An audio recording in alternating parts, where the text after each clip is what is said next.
Alright guys, James at RampantLionReviews again for you today. For this one we are going to do another out and about video. So I'm here in Rijeka in Croatia, and behind me we have the King's Brewpub. So we'll do as we always do, we'll go in, we'll have a look around, we'll taste the beers, we'll look at the menu, but this place I have to say is pretty cool actually. So let's get started. I hope you guys enjoy this one. Alright guys, well just to let you see where we are, this place is actually the Rijeka train station. So yeah, this road here is Krešimirovac, and if you follow this down, you'll end up all the way in the city centre, and Brewpub is just down there. So that'll be the one we check out in the next video. But yeah, as you can see, outside of King's Brewpub is pretty awesome. So they've got this kind of beer garden on the outside. This is pretty cool. Yeah, you can see Jobby Balls is enjoying himself. There he is. Yeah, you can go and play on the slides as well if that's your thing. But yeah, when you come in, this is pretty awesome. I mean, this place only opened in February of 2022, but they have 3 locations in Rijeka. They also have another one on the island of Kres. But through here, yeah, you can see some of the tanks and things. So from what I understand, from what the guys behind the bar were telling me, they brew 2,000 litre batches. But yeah, this is pretty cool. We'll look at the bar in just a second. But yeah, you can see they've got a little upstairs and everything like this, which is pretty cool. So yeah, this is also pretty awesome. Yeah, obviously very, very new. But originally, the brewery was founded back in 2017 in Slovenia, but they moved to Rijeka here in Croatia in 2019. But yeah, there you go. So as you can see, this is the bar here. All the taps are behind this torpedo thing, and then you've got the beers up here. We'll look at that a little bit more closely in a second. But yeah, when you come in, you have to order at the bar. But we'll look at the tap list in just a second. So it's time to sit down and try one of the beers. Let's do this. I've already reviewed one at this point, but we'll get another in just a second. So yeah guys, here is the list of the different beers. So Chameleon, I think, is obviously the tap beers. Bose are the bottled ones. But yeah, the prices are pretty decent here. Remember that 7.5 kun is about €1. So yeah, £1 will be something like, you know, 8.5 kun, and then $1 is probably about, you know, 7 kun, something like that. So yeah, the prices here are very, very reasonable. You're talking about €3 for a half litre, so that's not bad at all, and obviously it gets better value as you go up. But as you can see, here on tap they have their regular lager, the Vienna Lager, Svarog IPA, the Chameleon Amber, the Vela Stout, the Shinoa Wheat, Svarozits Session, and the Apollinaire Belgian. And then obviously they've got some of these in bottles as well, which is pretty cool. A few different foods and things as well, and you can see this is about standard. The cost of a meal here roughly in Croatia, as far as I've seen, is about 45, kind of 50 kun. So yeah, divide that by 7, you know, you're talking about €6-7 for a meal, something like that. So yeah, not bad at all, I have to say. Alright guys, well, time for our first tasting then here at King's Brewpub. So barman was really nice. I told him I just wanted to try all 6 beers, but I wanted like halves, and yeah, he gave me a little bit to try, and he's going to sort it out. But yeah, anyway, so first beer that we have is the Primorsko Lager. So this one comes in at 4.9% ABV. When it poured, it had about a finger of a frothy, I would have said kind of cream coloured head, and you can see from the colour of this one, it does have a nice little bit of a kind of amber note to it. So you can see it's got quite an active carbonation. Looks very, very nice. But yeah, it looks kind of like a Helles, or maybe a slightly amber sort of lager, this one. But yeah, let's have a wee look at the aroma and see what we get out of this. It smells pretty nice actually. It's leaning toward the malty side of things. I do get a little bit of kind of bread crust out of this one. Something between like a white and a wholemeal sort of bready character. A lot of biscuit for me, a lot of like McVitie's digestive biscuit, cookies I guess you could say. There's a lot of that going on in this one. I'm not sure about a straight up caramel, but yeah, yeah, I'd say more of a kind of biscuity, brown bread, like slightly brown bready sort of thing with this one. It does say in the description that it uses Hallertau Mittelfruit hops. The description's all in Croatian, so that's about the only word I recognise, Hallertau Mittelfruit, because it's German.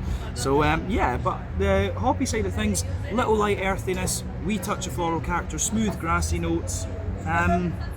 Yeah, kind of what you'd expect. On the fruity side of things, there's a wee bit of, you know, that typical peary, sultana type of thing.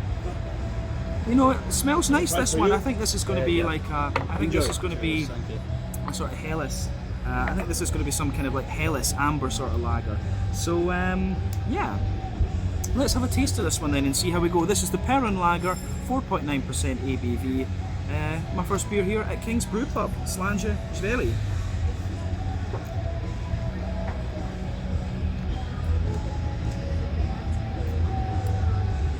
That's pretty nice. It's interesting. It's got quite a grainy breadiness to it. This one actually, I like this.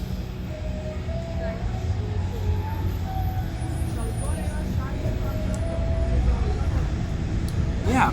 So for me, it's a bit more grainy in things on the palate than I thought it was going to be. So middle of your palate, you definitely feel a nice little bit of a kind of grainy bread crust in there. Absolutely a sort of wholemeal brown bready kind of vibe out of this one. If I was tasting this blind, I would actually think it would have English hops in it and English malt, because it really just has that kind of grainy breadiness to it, which I like. So yeah, as I say, a bit of bread crust, a lot of brown bread for me, and quite a grainy brown bread at that. Maybe one or two little woody notes toward the front of the middle third of the palate. And then yeah, on top of that, you get a little circle in the middle of your tongue. In the dead centre of your palate, there is a wee bit of a straight up caramel. As you move out toward the edges of your palate, you get a little bit more of a McVitie's digestive biscuity sort of thing. So yeah, it's quite nice on the malty side of things. Hoppy side of the beer then. So hoppy side of the beer, you've got a little bit of earthiness in there at the back. As you come further forward, there is a wee bit of a herbal character, but as you push toward the front corners of the palate, it's a little more bright and floral. Round the front curve of the palate, it's a wee bit more kind of, it's got a little bit more grassiness to it, which is nice.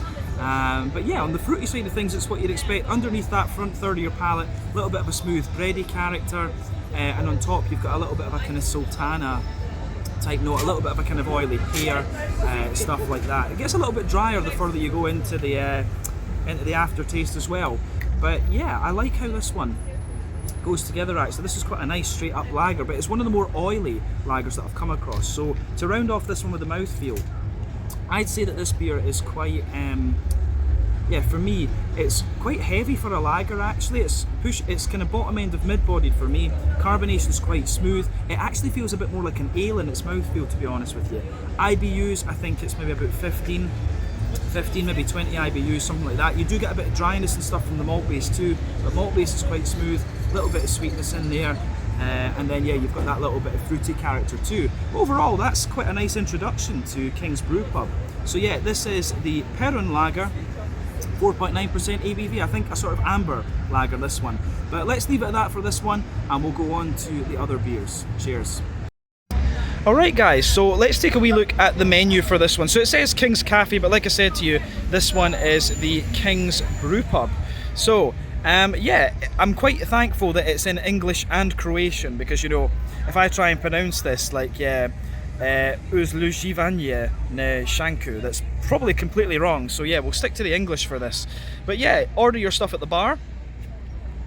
There's the address here.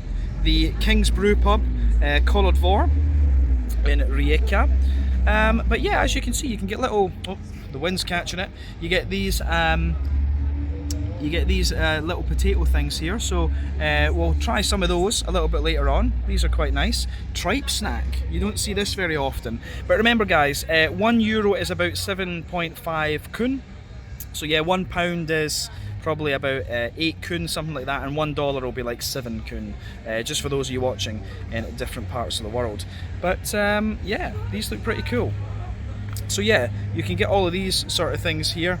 Tortilla, ham and cheese. I'm not sure exactly what these are. This is like a traditional breakfast cereal. Over here, you've got these things. These remind me of like Flammkuchen from Germany, but they're saying this is from Georgia. This looks pretty cool though. So I'm going to get something. I need to decide what though. So yeah, they also have pumpkin soup, miso ramen, cauliflower soup, some interesting stuff. Yeah, this thing here, a traditional dish. I'm not sure exactly what this is, but this could be quite interesting to try actually, just because it is, you know, they're saying it's traditional, so it must be Croatian. You've got a porchetta sandwich, a few different sandwiches here, coleslaw salata, a few other different sandwiches. Like the Croatian burgers are quite interesting. These are quite different looking to what we would have up in Sweden and things like this. But yeah, they've got club sandwiches. I was tempted by these two, the porchetta, but as I say, I'm going to figure out what I want. Yeah, the wind's being a pain in the arse at the moment. But yeah, peleci sandwich, boneless chicken, lettuce. That sounds pretty good. So remember, 45 kuns is maybe a sort of standard price for a meal here in Croatia. So that's like, yeah, it's somewhere in the region of like 6 to 7 euros, something like that. But yeah, lots of different teas. There's a nice picture of the bar. It's better than I can manage, of course. I'm not a photographer. Yeah, I've got the list of the beers here. So yeah, Perun Lager, Vienna Lager, the Session IPA, which is unfortunately not on today. The Svarog IPA, again, that one's not on today. The Chameleon Amber, the Velis Stout, and then over here we have the Shinoa Wheat and the Apollinaire Belgian. So yeah, they've also got Paulaner Hefeweizen on draft, but I don't know why you would come here and drink Paulaner. But yeah, you can buy the beers in bottles as well. The Porter, I think, is the only one we haven't seen, or does it say here? Velis, it's on this one. This is a bit strange. It says Velis Stout, but here it says Velis Porter. So I'm not sure what to make of that. But anyway, you can get some different wines and things like this. You know, Croatia and Slovenia both do very nice wine. And as I've said to you on the channel before, if a country is good at wine, then they tend to be very good when they try craft beer as well. There's some soft drinks, kombucha, speciality lemonades, those could be quite interesting, and then just random stuff like mineral water, all of this kind of thing. Yeah, you can get fruit brandies, yeah, mixed cocktails, stuff like this. And yeah, the last page here, I'm not sure exactly what this is. So yeah, I really don't know what this last page is. Maybe I don't know, some kind of spirits or something like that. But 0.3, this is probably different spirits. I think that's what that is. But yeah, that is your menu here at the King's Brewpub. So let's crack on with the beer tastings. Alright guys, well, time for our second tasting then. So beer number 2 is going to be the Vienna Lager. So this one comes in 5.5% ABV, and it looks quite similar to the last one that we had. So you can see this one, the head on that has gone down a little bit, but this poured once again with about a quarter finger, half finger of a frothy, I would say, cream coloured head. You can see this one is a little touch more amber than the last one, but carbonation, if we can get it to focus, is just about as active. It looks pretty nice, this one. But yeah, nice kind of slightly rich amber coloured beer, this one. Looks the part of a Vienna Lager. Let's have a look at the aroma then and see how we go. Oh yeah, this one is even sweeter than the last one was. The other one was, the Perun Lager was pretty much, you know, a kind of ambery lager. But the Vienna Lager, of course, the typical thing with these is they tend to be a little bit more kind of like brown bready and grainy and stuff. But this one smells even sweeter than the Perun Lager. Yeah, this is nice. You do get a straight up sweet caramel out of this one. It's very, very biscuity underneath. Quite a sweet wholemeal brown bread, actually. This is a really nice smelling one. I'm very curious to see what this is going to be like. On the hoppy side of things, this one's very, very smooth and grassy. There's a little bit of floral character in there, not a lot. There is a wee bit of a smooth earthiness to it. Yeah, I wonder if this one will be using Slovenian hops, actually. Again, I can't really understand the descriptions of the beer because it's all in Croatian. But yeah, this is pretty awesome, I have to say. It does smell pretty nice. Yeah, but very biscuity, and it really leans. The more that I smell of this, the more kind of caramelly it gets. So yeah, this is a really nice, just very bright amber Vienna Lager. This one, so yeah, I like it. On the fruity side of things, this one, I'd say it's got a nice kind of oily, sort of slightly apricot note to it. Some yeah, nice oily apricot, little bit of a kind of oily pear. Yeah, it goes together really nicely. Yeah, I think we should try this one then. So yeah, this is the Vienna Lager, 5.5% ABV, here at King's Brewpub, Slanja Zaveli. If I'm saying that right, probably not. Anyway, let's try.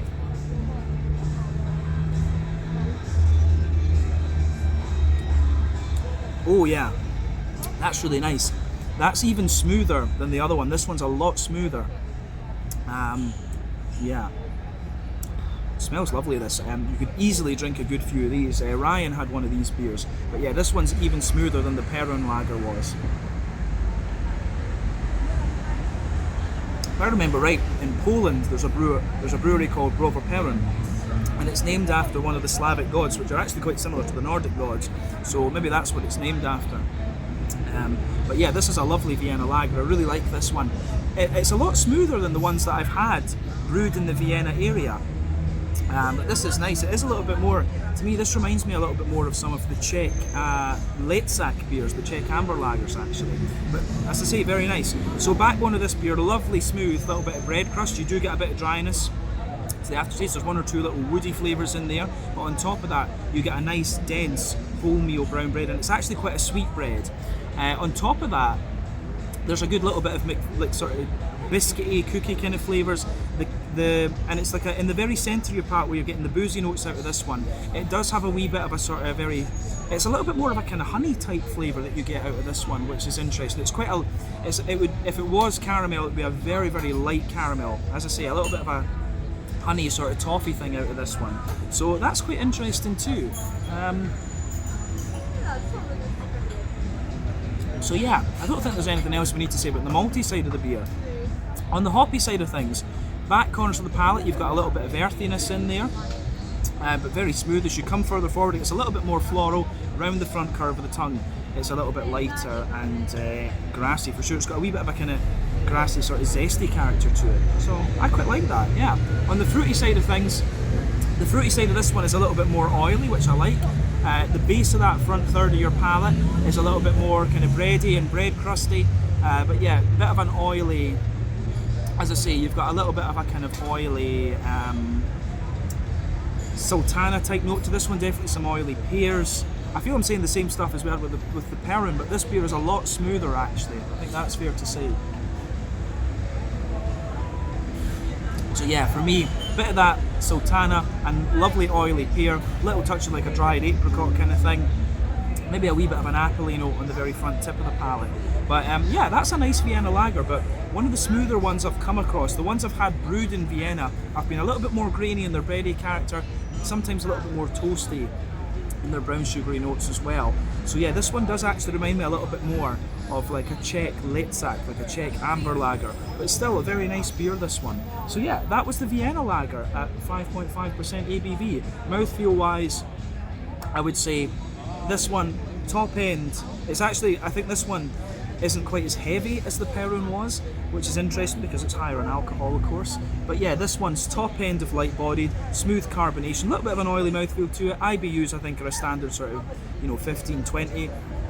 Malt base, as we say, is quite smooth, good bit of sweetness to it as well. Then the fruity side of things is a little bit oily. But yeah, let's leave it at that for beer number 2, the Vienna Lager. So yeah guys, just down from the pub, which is over there, you can see you've got this lovely steam engine. It reminds me a lot of some of the pictures of like the German Austrian trains you see from the sort of turn of the 20th century. But this one, I'd guess this is probably like 1920s, 1930s, around that kind of era, but it looks pretty cool. I absolutely love trains. Used to love Thomas the Tank when I was a wee boy. So yeah, I always love seeing these old steam engines. But yeah, there's a little plaque here as well. So I'm guessing it means it was built in 1914. So yeah, 60 km/h top speed. That'll beat a Bugatti Veyron any day of the week, of course. But yeah, pretty cool. Lovely old steam locomotive. Love random things like this. Very cool. Alright guys, time for beer tasting number 3 then. So for this one, we are going to have a look at the Shinoa Wheat beer. So yeah, this comes in 6% ABV, and appearance wise it's pretty much what you would expect of a Hefeweizen. So when it poured, again, we had about a half finger ahead on this one. Lovely bright white head, this one. I don't know, maybe you could describe it as ivory, but yeah. So colour wise, you can see this one has a lovely, very, very bright yellow sort of mango juice colour, and it's very hazy. This is exactly what you expect from a Hefeweizen. There are 1 or 2 big bubbles visible there, but quite a few little ones just going up towards the bottom of the head. But yeah, it looks really nice, this one, I have to say. This is exactly what you would expect appearance wise from a Hefeweizen. So yeah, let's have a little look at the aroma and see how we go. Yeah. Okay, so first off, I'm going to say this isn't one of the more pungent Hefeweizens I've come across, but then again, the style, unless you've got your nose absolutely right into it, it's not the most pungent of styles actually. And these beers are obviously very low in bitterness as well. A standard Hefeweizen is only about 15 IBUs. But yeah, with this one, the aroma makes it seem like the beer is going to be very, very smooth. So certainly getting a little bit of that kind of sort of clovey spice out of this one. You get a little touch of the kind of candied bubblegum, but yeah, banana, absolutely, and you've got that big wheaty white bready note out of it. It's all the things you would expect. But aroma wise, I would say this one, it leans towards a kind of mix of banana and kind of candied sort of notes. You're getting that out of this one. So yeah, for me, that's where it goes. Other than that, on the fruity side of things, other than the banana from the yeast, you're definitely getting a little bit of a kind of apricot-y, like that sort of dry fruit, that apricot-y papaya sort of thing out of this one. It's kind of like that. But yeah, on the green side of things, for me, little touch of smooth earthiness, but mainly kind of grassy character coming out of this beer. So yeah, I like that. I do like how this one goes about its business. Absolutely. Yeah, aroma wise, this is very, very nice. I don't think there's anything else we need to say about the aroma of this one, right enough. So yeah, it's everything you'd expect from a Hefeweizen. I think we've covered that all. But yeah, green component, as I say, smooth, grassy, just a little touch earthy. So yeah, let's have a taste of this one then and see how we get on. So this is the Shinoa Hefeweizen wheat beer, however you want to call it, at 6% ABV. Slanja Jveli.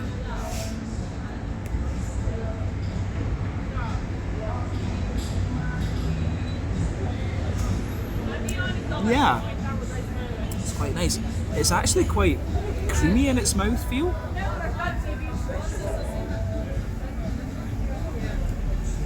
Yeah, this one has a real creaminess to it, which is quite interesting. What I'm finding is that on the aftertaste, it actually sweetens up quite a little bit as well. So yeah, this is very, very this is very, very nice. So let's break it down as we always do. So backbone of the beer, absolutely, you get a little bit of that fresh white bread crust in there. On top of that, you've got a hell of a lot of white bready character in there. Some rude person on their motorcycle making a lot of noise. It's annoying. But yeah, so on top of that, you have a lot of that kind of thick, dense white bread character that you would associate with the Hefeweizen style. So yeah, toward the back of the palate, that's when you get the big yeasty notes out of this one. So within the bread, you get a little bit of that, you start to get that clovey spice, you get that kind of almost crackery, slightly farmhousey type note out of this one. So definitely a lot of that in there. But as you move further forward toward the front of the middle third of your palate with this one, that's when you start to get the kind of sweeter banana notes out of this one. And within that banana, it has this little bit of a kind of candy bubblegum sort of thing to it. So like I say, backbone, a little bit of fresh bread crust, thick white bread on top. Toward the back of the palate, you get the kind of yeasty, bready, clovey notes. Moving forward from that, you get the kind of sweeter banana, kind of bubblegummy sort of things. So yeah, I do like how that goes together in this one. The malty backbone of this is really nice. If I remember rightly, a Hefeweizen is usually about 40% wheat, 60% barley in its malt base. But yeah, that's a really nice, smooth, creamy sort of Hefeweizen. Certainly not the heaviest I've come across, but it does everything you'd expect. On the hoppy side of things, a little bit of earthiness, but again, very, very smooth. As you move further forward, you get a little bit of, it really leans, the grassiness comes out very early on this. It's a very smooth, grassy character that you get out of this beer. So I like how that goes about its business for sure. On the fruity part of the beer, the front third of your palate, it's what you'd expect. There's a little bit of this, I get a little bit of sultana out of this one, a wee bit of a dried apricot. Yeah, and then of course you've got that big smooth banana note that creeps over into the front third of the palate there. So yeah, the way that this goes together, I think, is really nice. Starting to lose my voice a wee bit. There we go, better. So, yeah, other than that, I don't think there's anything we need to say about the fruity side of this one. So yeah, mouthfeel wise, mid-bodied, smooth carbonation. Yeah, mid-bodied, smooth carbonation. I think it goes together really nicely, this one. It's definitely, it feels a little bit lighter, but you know, when you think about the climate of Croatia, that makes sense. This feels a bit lighter to me than some of the German Hefeweizens that you're going to come across. IBU's definitely a standard sort of 10-15 IBU Hefeweizen. Malt base, really, really smooth, not really any sweet elements to it, and then the fruity side of things is just kind of wet, as you expect. So yeah, that was the Shinoa Hefeweizen wheat beer at 6% ABV. Let's have a look at the next one. Catch you guys in a second. So yeah guys, since we are at the train station, I thought we would go and have a little look. I actually thought this thing with the clock here was going to be the entrance to the train station, but it turns out it's not. It's this one right here. So yeah, the entrance to the train station is kind of a bit further along, but yeah, when you come in, lots of graffiti and lots of lockers and things. Unfortunately, that seems to be a thing in Croatia. There's a shitload of graffiti. But yeah, there's the ticket office. Yeah, and if you just walk through here, you'll see it seems only to be like a two-platform station. But yeah, we have to remember, Croatia is only about 8 million people, something like that. But yeah, this is Rijeka station. Thought this would be quite cool to put into the video. So yeah, let's go back to the beers. So yeah, one thing I should probably add to this that I just noticed, when I was walking back down, I saw some workmen come out. So I think this part here with the clock, I think they're renovating everything at the moment. So maybe if you come to Rijeka in a few months' time, you might see this part of the station opened up again. I don't know. But yeah, it seems they're doing a little bit of work on it. But it's just a shame, as I say. You've got this beautiful building, and then it's just got a load of graffiti inside. A bit shitty. I don't know why people do that, unfortunately. Alright guys, well, time for beer number 4, I think. Yes, beer number 4. So yeah, this one is the Chameleon, and it's an amber ale coming in at 4% ABV. From what I can understand from the menu, this is based on an English amber ale, and at 4%, that makes sense. You know, that's the kind of alcohol percentage you expect of this beer. This style of beer, I should say. So yeah, when this beer poured, it poured with about a half finger of a frothy, I would say kind of fawn coloured head. I'm not sure how well you can see that. But yeah, it's got a really nice kind of dark, almost slightly mahogany, chestnutty type colour to it. And remember, English amber ales can be quite different. Some of them can be very bright, but some of them can be a little bit darker and more mahogany like this. Carbonation is quite visible. I'm not sure how well you guys will be seeing that. We're filming just in regular HD, not in 4K this time. But yeah, it's got a little bit of haze to it as well. Yeah, let's have a little look at the aroma then and just see what we can get from this beer. Yeah, aroma wise, this one is quite nice actually. It smells a little bit sweeter and things than traditional English one. One of the things that when it comes to English beer, in my opinion, I think the porters, the stouts and things like this are very good. But yeah, the lighter beers, not such a big fan, I have to say. So yeah, I don't drink that many English ambers, to be honest. A couple of Harleys going past, there you go. That's the one thing about filming outside, shit happens though. But yeah, aroma wise with this one, for me, lovely brown bready backbone, little bit of bread crust, A lot of brown sugar, and it comes across as quite a highly caramelized brown sugar. Yeah. This goes together really, really nicely. Yeah, brown bread, bread crust, a little bit of a woody, nutty sort of thing going on. Some slightly almost treacly molasses notes coming out of this, but a big bit of brown sugar anyway. We sugar it up a wee bit more. Yeah, the hoppy side of things doesn't seem English. It doesn't seem quite herbal or earthy enough to be an English hop. So the malt base, I think, is definitely English. But the beer itself, the hoppy side of things, I would say, smells a little bit more German or Slovenian, something like that. It smells a bit more noble. So there's a wee bit of smooth earthiness in there. You get a bit of a bright floral aromaticity, some lighter grassy notes too. Yeah, interesting. On the fruity side of things, you know, for me, this beer actually has a very slight red fruity tint to it. But again, I'm getting a lot of these beers, I feel I keep saying the same things with these. It's got a little bit of an oily peary sort of thing to it, a little bit of an oily pear, a little bit of kind of sultana type things. It's quite an oily smelling beer, this one, from the fruity side of things. Yeah, aroma wise it's quite nice, a little bit smoother and sweeter though, I would say, compared to what I would normally expect from an English amber, but you can tell from the colour of this one with the malt and some things. I think this has maybe had a bit of a longer wort boil and it's using some darker malts. But yeah, let's taste this one. This is the Chameleon, 4% ABV, Slange, Israeli.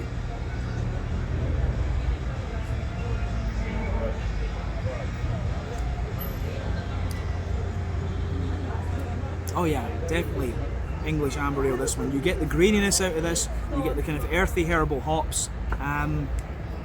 It's really interesting.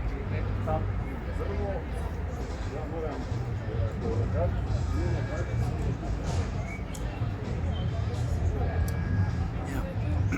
This one, yeah, very much English amber ale. The hops though do feel smooth. Like I was saying from the aroma, the hops feel very, very smooth and kind of and quite German and Slovenian. There's definitely a noble hop character to this. But yeah, let's break it down.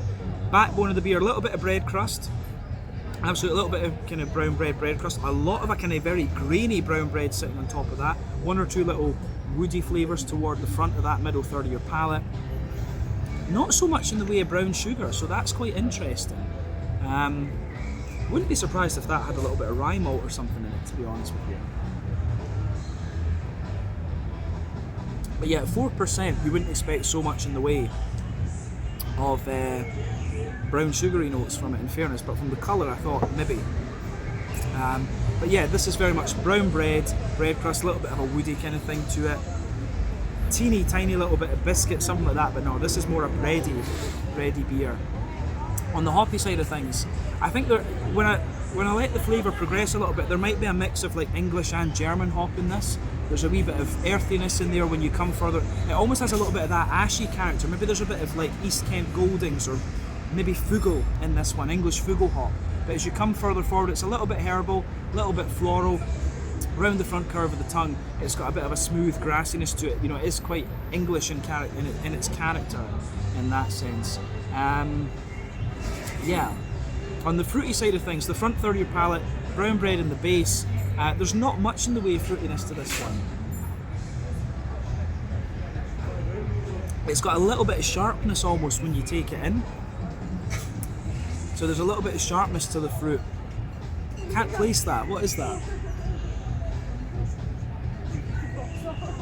Yeah, you take it in and it's just got this little bit of citrusy sharpness to it, which is a bit unusual. But other than that, you get a little bit of a light kind of peary note to it, maybe a little bit of sultana, but yeah, fruity side of things, not so much in this beer. The thing that really lingers into the aftertaste are the woody, slightly woody notes in that big, brown, grainy, bready character. Yeah, mouthfeel wise then, mid-bodied, pushing toward the top end of mid-bodied. This one is interesting because it actually feels a little bit lighter and a bit wetter compared to the other ones. And normally these beers would be like cask conditioned in England, so you'd expect them to be thicker. And yeah, the fruity side of things is quite wet in this one. Now, with this beer, the Chameleon, as I say, when it comes to English beers, For me, English beers, the best ones are the porters and the stouts. Some of the milds can be very nice. The English amber ale is not my favourite style. So for me, this is the kind of beer I would taste once and probably not drink again. The other beers, you know, the lagers and things that we've had so far, and the Hefeweizen, they are beers that I would be happy to revisit. This one, English amber, not my favourite style, not one that I would revisit, I have to be honest. But yeah, that was the Chameleon, 4% ABV. We've got a Belgian one to have a look at in a second, so let's move on to that one. So yeah guys, my food arrived, the Ribletta club sandwich. So, looks pretty good. I ordered it without the rucola because, you know, I don't like green shit, but it looks very good. So let's have a look at this. Alright guys, so a little look at the food then. So these little potato things look awesome. Let's have a look at this. Yeah, these are good, very simple, a little bit salty, it's great. So, sandwich time. Let's have a look at this. So this is like a rib meat sandwich, look at that. That's awesome, really good. As with all the Scottish people, we don't need green stuff, we just need the meat and the bread, and that's us.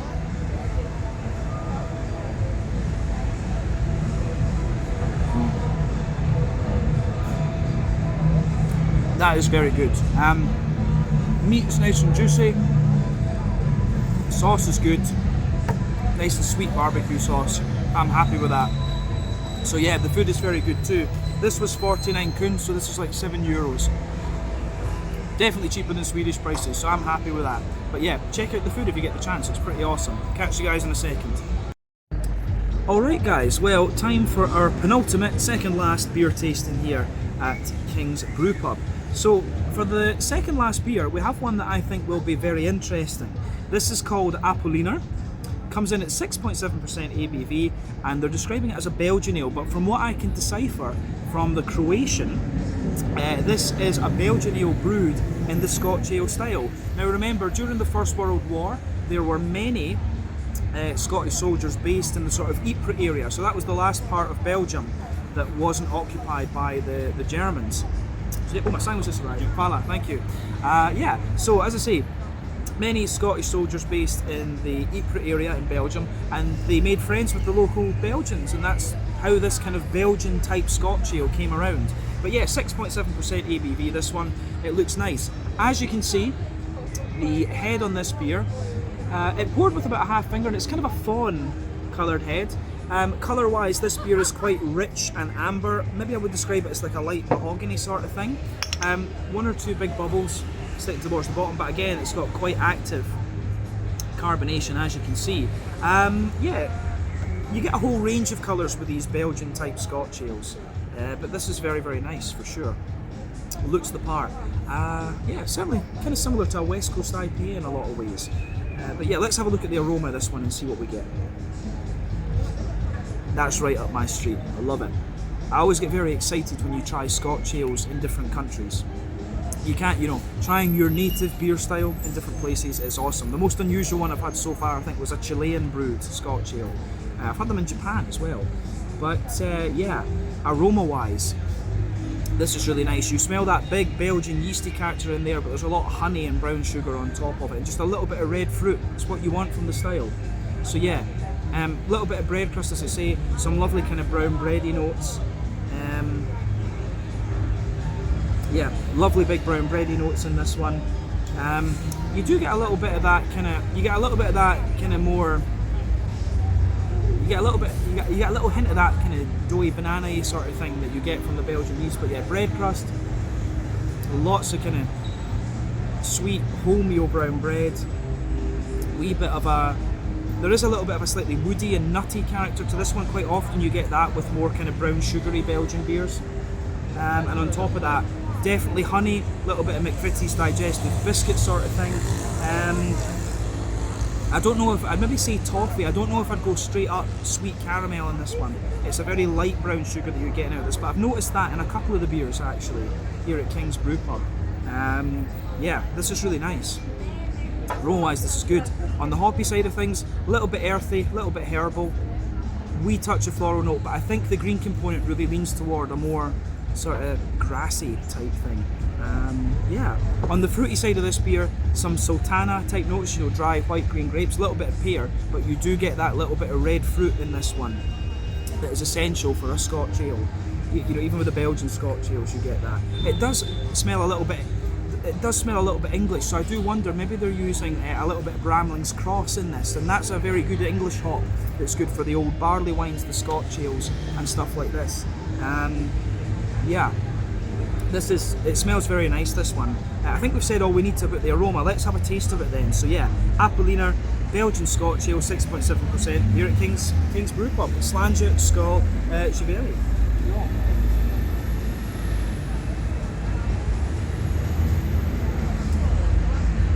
Oh yeah, that's quite nice. First impression of it, it's a bit more grainy and bready than I've had from sort of Belgian Scotch ales before, but at 6.7%, what I would say is that it's quite low in alcohol compared to the other Belgian Scotch ales I've had. Normally they're up at like, you know, 7.5%, 8%. So that would explain why it's a bit more bready than it is sweet and caramelly. Because obviously the higher the booze content of the beer, the more brown sugar you're going to get in the flavour. But yeah, backbone of the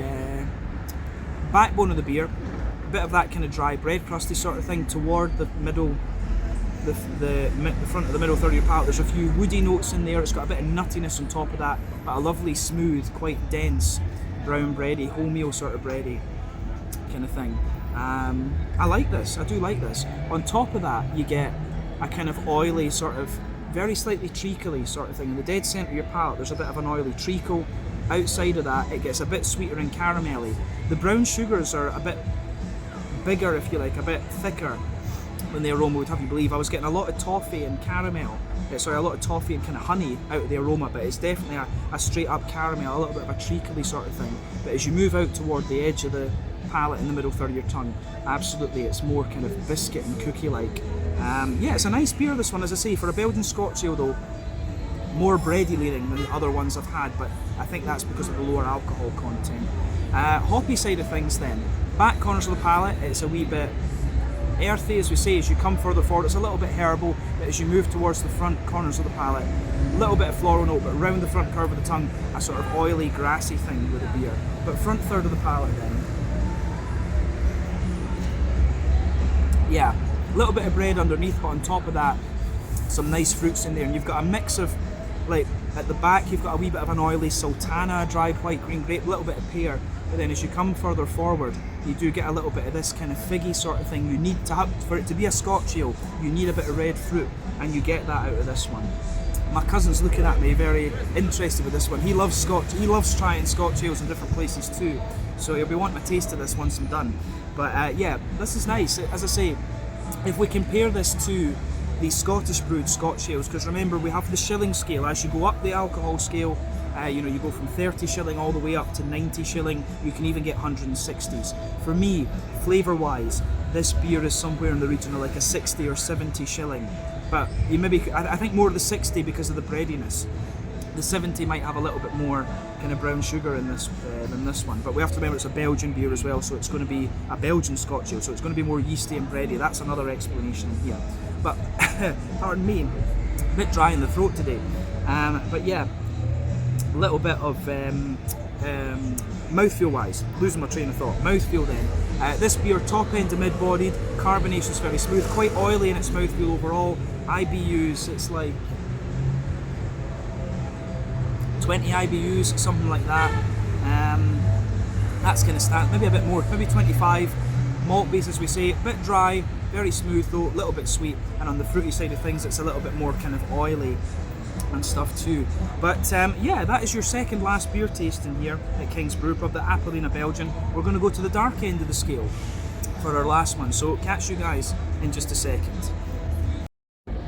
Alright guys, so I actually bumped into the King's Brewpub Brewmaster, so this is Vedran. Hi. And Vedran came to say hello to me just as I was about to eat, so didn't get the chance to talk to him then, came and chatted to him now. So, no, really nice to meet you. Nice to meet you. Pleasure to meet you, welcome. Thanks, yeah, no.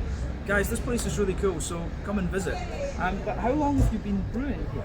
Well, I started as a home brewer in 2010 after I visited England. Unfortunately, I know Scottish don't like that, but I was used to industrial lagers. We didn't have anything else in Croatia, and I went to Manchester, and I asked for a beer, and then the waiter said, well, all right, but what kind of beer we have? So I wasn't ahead, I had no idea.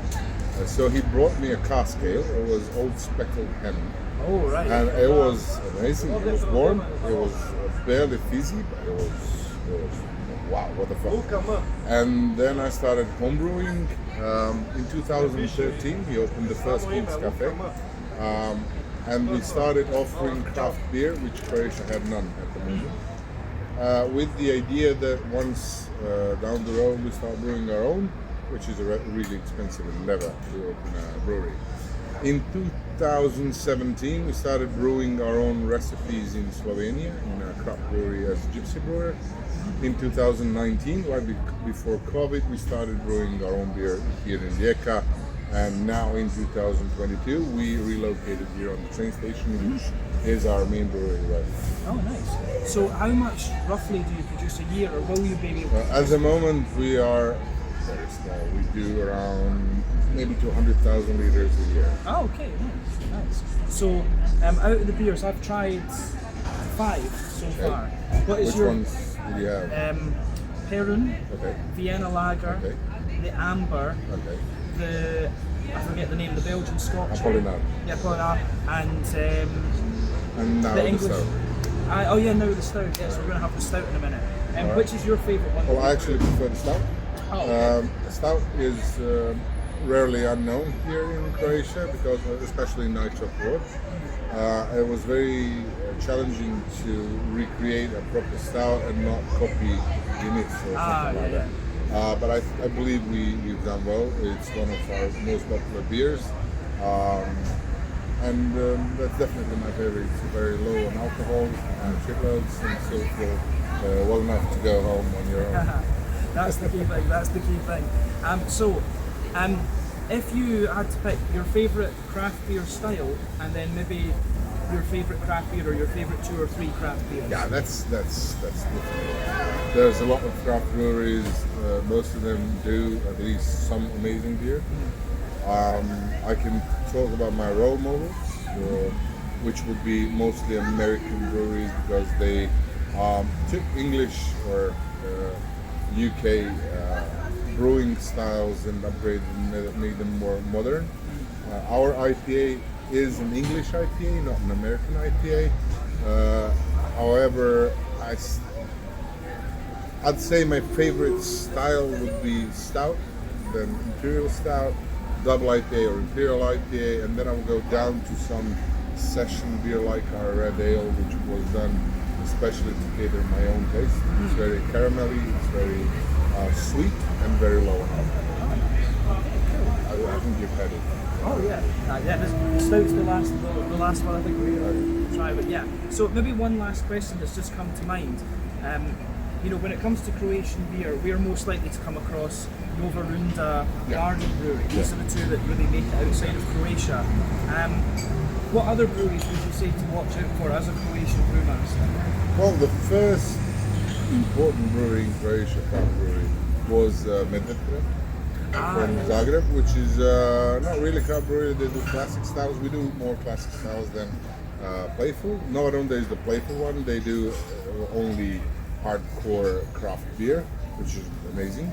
Then Zmajsko was quite important to begin with. They were first, I think, to start with mass-selling craft beer. They had their Zmajsko Pale Ale, which is still well sold, quite good. Then from this area, I didn't say Velebitska, which is kind of a lager-only German-style brewery, but is consistent and does good beer.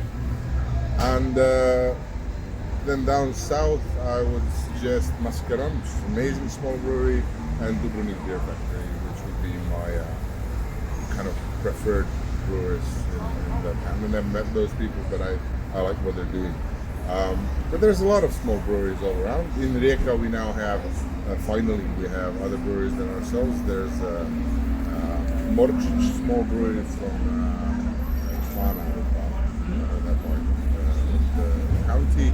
and the Primorsko Brewery that went out. I think their first event was just a few weeks ago, and I'm looking forward to trying their beer because they were avid home brewers, but it's a different ballpark. When you start as a home brewer, it's a lot easier to produce amazing beer. When you need to produce them consistently in thousands of liters, then it's very, very challenging. So I'm looking forward to see how they do and hope to help them give them a hand. Oh, nice! That's awesome. That's pretty cool. So that's really cool to hear about some Croatian breweries because, as I say, at the moment we only really get Garden and. Garden is Garden really a Croatian brewery? I mean.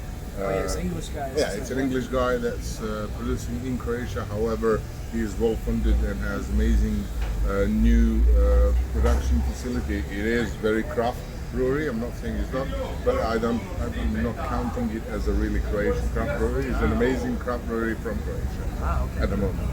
But Nova Runda is they're doing the real craft beer movement. They're building a whole movement around them.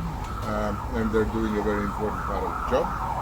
We're trying not to push ourselves in the craft brewing segment too far because we mostly, 99%, cater our own guests in the pub, which, I mean, lager is king.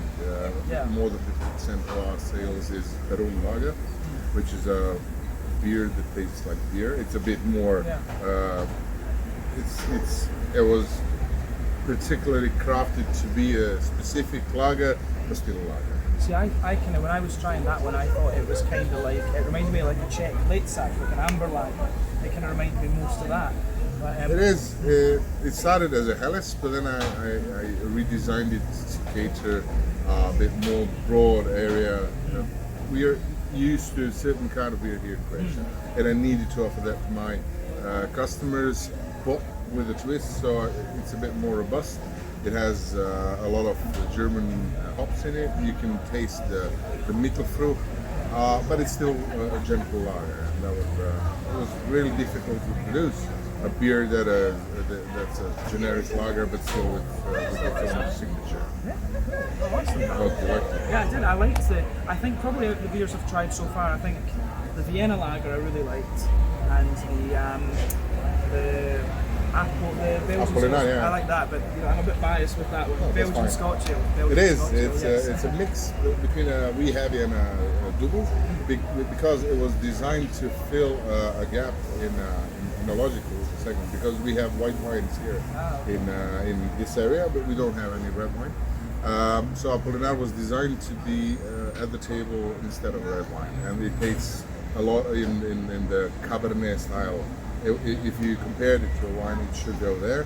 And I needed to redesign the brand, so it has wee heavy maltiness, but a double strength. Because it reminded me of a sort of like 60 shilling. Should have, yes. Because I was like, oh, it's kind of like 60, 70 shilling. It's but a bit more robust. Yeah, exactly. That was the idea. Yeah, that's exactly. Yeah, awesome. Well, no, Vedran, thank you for. This was quite random and quite spontaneous. You got a little bit of a Meet the Brewer interview in this one as well. So come and check out Vedran's beers. I forget the name of this street. It's the main street in Rijeka. Is the train station. You can't really miss it. So. Come to Rijeka train station and visit King's Brewpub. Yeah, there's 4 King's cafes, 3 in Rijeka, 1 on the island of Kirk. We all cater our own beers, so we're more than welcome. So all the beers are different and all. No. We have the production is here in all 4 pubs. Right. Okay. Cool. But come and check out King's Brewpub. Vedran, thanks for doing that. Cool. All right. Catch you guys. We're going to do the stout tasting now. So cheers just now. I will. So guys, just ordered the stout for our last review, and it's settling away quite nicely. Looks pretty awesome. Alright guys, time for our final beer tasting then here at King's Brewpub, and it's quite cool that you got to chat to Vedran there, so I hope you guys enjoyed that little mini kind of meet the brewer sort of thing. But our last beer that we're having a look at is the Velis Stout. So this comes in at 4.7% ABV. It is nitro conditioned, which is kind of cool, and you heard Vedran talk a little bit about this. So when it poured, it had about a half finger of a frothy, I would say kind of very light fawn coloured head. You can see the colour of this one. It's a lovely dark sort of ebony rosewood kind of thing. There are One or two little bubbles visible, but mainly it's, you know, because it's nitro conditioned, you would only see the carbonation really around the head. But yeah, certainly looks the part of a sort of Irish stout, maybe we can call it. We'll figure out what kind of stout this one is going to be. So yeah, let's have a taste of this, or have a look at the aroma and see what we've got. Yeah, pretty much what you'd expect. Backbone of the beer, a little bit of bread crust. It smells very, very smooth. You're getting a good little bit of chocolate to this one, you know, a sort of 70-80% cocoa. So yeah, 70 to 80% cocoa. A lot of brown bread, as I say, a little bit of a roasty, toasty black malt. Yeah, toasty brown sugars. Yeah, a little bit of woody nuttiness. I'm also getting a little bit of like tobacco out of this one. It's kind of like that.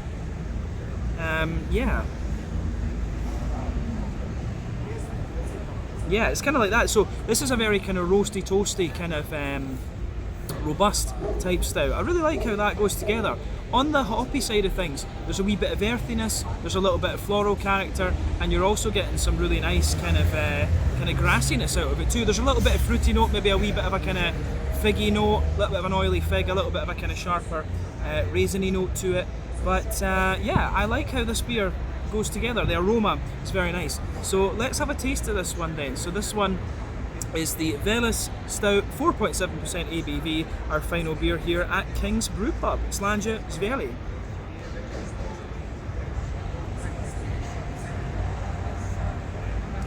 Oh yeah, that's very nice.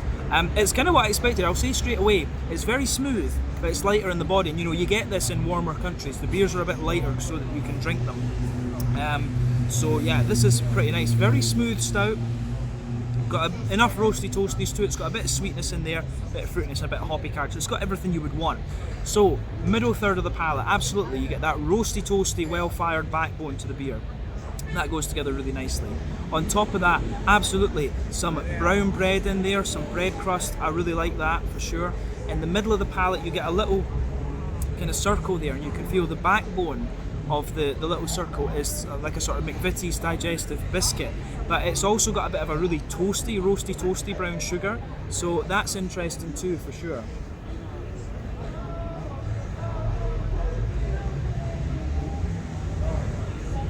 So yeah, that's nice. I like how that goes together on this one. It's a really pretty. It is a very, very solid beer. This one in terms of you know, it's obviously going for like an old school sort of Irish English type stout. This beer, and it's just got a little bit of that more kind of roasty, toasty, robust kind of vibe as Vedran was talking about. But yeah, I really like what this one has in store for, or is giving us. So yeah, it gets a little bit sweet in the very dead centre of the palate, as I say, a little bit more roasty and toasty and biscuity as you go out toward the edge of the tongue. But yeah, at the back of the palate you do certainly get a little bit more of a kind of sweet brown bready sort of thing, and I like that. On the hoppy side of the beer, back corners of the palate, you've got a nice bit of earthiness. As you come further, it's almost got a bit of an ashy character, so I would wonder maybe English Fugel hop in this one. But as you move further forward, a little bit herbal, a little bit more floral and aromatic as you reach the front corners of the palate. Then around the front curve of the tongue, it's a little bit lighter and more grassy for sure. Behind the front, on the front third of your palate, you get a little bit of a kind of red fruitiness out of this one. You can feel the base is kind of brown bready. It's got a little bit of a raisiny sharpness to it. Yeah, a little bit of a kind of raisiny note to it, some juicy figs underneath, and as you come forward it just gives you a little bit of that lighter black currant-y sort of thing. So yeah, flavour wise this one is quite nice. I do actually get, the further into the aftertaste you go, you get a little bit of that kind of, the flavour reminds me a little bit of how tobacco smells, you know, packet rolling tobacco. It really reminds me of that. Actually, you know, I've worked with that in the lab. I've never smoked in my life, so it's always a strange descriptor to use in these videos, but yeah. But yeah, as a stout, this is definitely a nice old school sort of English Irish stout. This one definitely very roasty and toasty. But yeah, let's round off with the mouthfeel then of this one. So the beer for me, pushing toward the top end of mid-bodied. The carbonation is very smooth. That's down to the conditioning, of course. And yeah, quite a creamy mouthfeel. At the same time though, this beer is quite high IBU. I'd guess this is maybe like, you know, 60, 70 IBUs, something like that, but a lot of that is coming from the roasty, toasty, malty side of things. You do get a bit of bitterness from the hop, in fairness, but yeah, the malty, as we say, roasty and toasty, smooth in the middle, a little bit kind of sweet and toasty on top. Then you've also got that little bit of juicy, fruity character coming out of it. Overall, this is a really, really nice kind of old school stout, this one. I like that, and I certainly wouldn't hesitate to drink it again. I think this is a nice way to round off our time here at King's Brewpub. So yeah, this is the last beer tasting. We'll do as we always do. I'll round off and give you my final thoughts and things like that in just a second, so catch you guys there. But yeah, this is the Bellus Stout at 4.7% ABV. Catch you in just a second. Alright guys, well that is us finished at King's Brewpub here in Rijeka. So big shout out to all the guys here, Lovra and Matteo behind the bar, and then Vedran the Brewmaster. The two guys behind the bar were awesome, took really good care of me, and yeah, Vedran, it was really cool to do that sort of mini Meet the Brewer thing here. But yeah, really enjoyed the beers. I think the Vienna Lager and the sort of Belgian Scotchy one, those were probably my two favourites. The stout was really good as well. But yeah, really good quality of beer here, and I enjoyed the visit. In total, I'm not sure what I should have paid, but they wouldn't let me pay for the beers. I actually asked them, you know, for little halves, you know, like 150 millilitres. But I said to them, just charge me for the full thing. I obviously don't want to drink such a big volume of beer. But yeah, no, they wouldn't charge me for the beers. I tried to say, like, put through 2 big beers or something. They wouldn't charge me for it. So it ended up that I only paid about 50 koons for the sandwich. So like I say, that's about, you know, that is about €7, something like that, which is crazy. So about £6, $8 for that. But the beers were really good. I enjoyed it. You saw the prices earlier. But yeah, I had a really nice time here at King's Brewpub. So if you find yourself in Rijeka, you get off the train, you can come right next door and have a look at this brewpub. As you heard in the video earlier, they have 3 locations in Rijeka, 1 over on the island, but this is where they're doing their production. So yeah guys, I hope you enjoyed another out and about video, but that's it for this one. This is the King's Brewpub at Rijeka train station in Rijeka in Croatia. Catch you guys in the next one. Check out my social media, check out their social media, which you'll find below, and yeah, see you guys in the next one. Slange, skål, cheers, Jiveli.